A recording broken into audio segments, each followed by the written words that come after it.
Utiliser la famine et l'absence de soins médicaux comme arme de guerre est une violation grave du droit international humanitaire. Et pourtant, Smotrich, l'infâme ministre israélien, a déclaré lundi 7 avril, je cite, « Pas même un grain de blé n'entrera à Gaza ». Le 18 mars, reprise des bombardements, plus intense encore, comme ils en avaient menacé les Gazaouis, et avec des armes encore plus puissantes. Un témoignage à Khan Younes, qui est dans le sud de la bande de Gaza, au nord de Rafah. Je cite, « Nous dormions. Soudain, des maisons se sont écroulées. Des toits se sont écrasés sur des femmes et des enfants qui dormaient. L'occupant largue sur des enfants des missiles assez puissants pour réduire des montagnes en cendres. Et on a vu des vidéos absolument tragiques de corps projetés en haut par les explosions des bombes. Bien haut dans le ciel. Depuis le 18 mars, on compte au moins 1400 morts et 3000 blessés à Gaza. Et des quartiers entiers qui étaient déjà totalement dévastés ont encore été écrasés sous les bombes. Des quartiers d'habitation, des écoles, des centres de l'UNRWA, des hôpitaux et les tentes des journalistes. Plus de 150 explosions dues à des robots téléguidés chargés d'explosifs s'introduisent dans les quartiers les plus densément peuplés. À Jabalia, un camp de réfugiés tout au nord de la bande de Gaza, un massacre a été commis le 2 avril, un de plus. Selon Radio France Internationale, un centre de santé de l'ONU où avaient trouvé refuge 160 familles palestiniennes déplacées a été touché par un bombardement israélien. Les flammes ont dévoré tout un étage. La frappe a fait une vingtaine de morts, parmi lesquels 9 enfants. Et Khaled, un survivant, nous dit, je cite, « Les enfants tués étaient très jeunes. Le plus âgé avait 9 ans et la plus jeune une dizaine de jours. On a retrouvé son corps, mais pas sa tête. » Je ne vous cache pas que moi, j'en peux plus. Hein.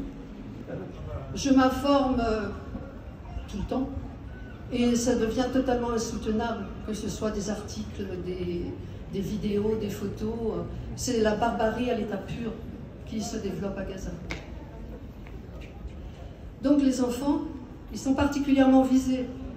Et les médecins qui arrivent encore à travailler dans les hôpitaux vaguement opérationnels dénoncent les morts par balle ou dans la poitrine.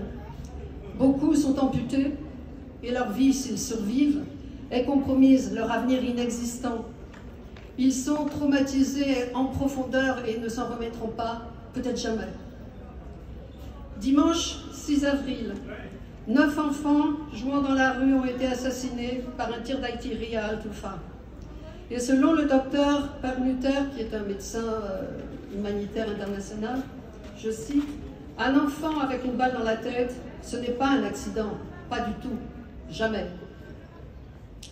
C'est que les règles d'engagement pour les soldats sont extrêmement claires. Tirer pour tuer, si vous voyez un homme. Tirer pour faire peur, faire partir, si vous voyez des femmes et des enfants. Oui, mais... Et les soldats se glorifient de leurs actes. Ils se prennent en photo, ils prennent des selfies, ils les postent sur les réseaux sociaux tellement ils sont sûrs de l'impunité. Mais par contre, c'est l'intelligence artificielle qui est aux commandes. Et on peut dire que Gaza est assiégé aussi par les grandes plateformes comme Meta, Microsoft, Amazon, qui contribuent directement par l'intelligence artificielle aux crimes de l'armée israélienne. Et puis il y a les journalistes aussi, qui sont dans le viseur. L'autre jour, une frappe israélienne a visé délibérément la tente de journalistes qui étaient en train d'y travailler. Et l'un d'entre eux, coincé par un morceau de bois, une tare, je ne sais, a brûlé vif. À l'extérieur de la tente, des gens essayaient de le sortir, de le jeter de l'eau, etc. Mais l'eau, il n'y en a pas.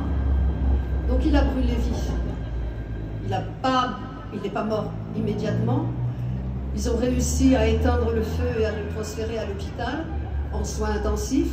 Mais qu'est-ce que c'est les soins intensifs dans un hôpital qui n'a rien, qui n'a pas de médicaments, qui n'a plus de médecin, qui n'a pas d'antalgique, qui n'a rien? Il est mort le lendemain matin. On compte plus de 210 morts parmi les journalistes aujourd'hui. Et ce ciblage des journalistes et cette tentative d'effacer les preuves du génocide, de se débarrasser des témoins, en fait, c'est au cœur de la campagne génocidaire d'Israël. Parce que les crimes d'Israël ne se limitent pas au massacre de civils. Ils s'étendent donc à l'élimination des témoins qui peuvent transmettre et documenter les crimes grâce à leurs outils et à leurs témoignages.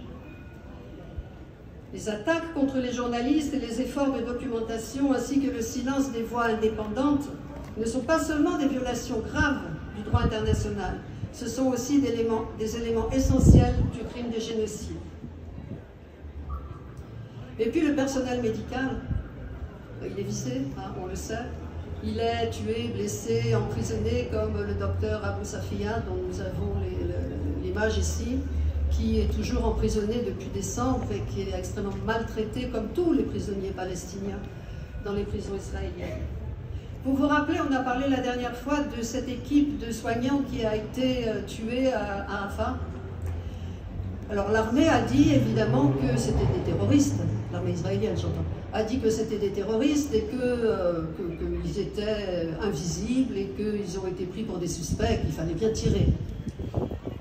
Mais il se trouve que les équipes qui ont été les rechercher et qui les ont trouvées une semaine après, enfouies dans une fosse commune, avec les ambulances complètement écrasées par des bulldozers à côté ou dessus, ces équipes ont trouvé un téléphone, le téléphone de l'un des personnels médicaux, du personnel médical.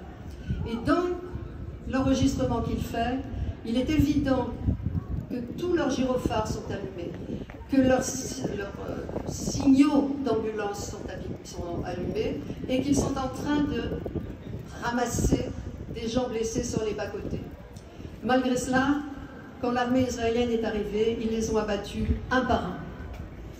Alors, on les a retrouvés dans cette fosse commune, la plupart avec une balle dans la tête ou dans la poitrine aussi, beaucoup menottés, certains les pieds liés également, et donc enterrés comme des bêtes. Là, il s'agissait évidemment de cacher l'intensité du crime, parce que 15 membres du personnel médical d'un coup, ça fait quand même beaucoup. Mais vous savez ce qu'ils ont dit? Pourquoi ils les ont enterrés? Pour que les chiens ne les mangent pas. Parce que l'on sait effectivement qu'il y a tellement de cadavres qui ne sont pas enterrés à Gaza, qui traînent sur les bas-côtés des routes, etc., que les chiens qui ont faim mangent effectivement des cadavres. C'est donc bien un assassinat pur et simple.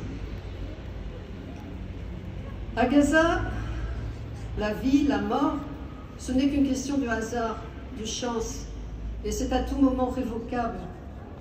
Parce que jour après jour, heure après heure, l'occupant bombarde des hôpitaux où sont soignés des civils, des blessés, et des abris où se réfugient des familles.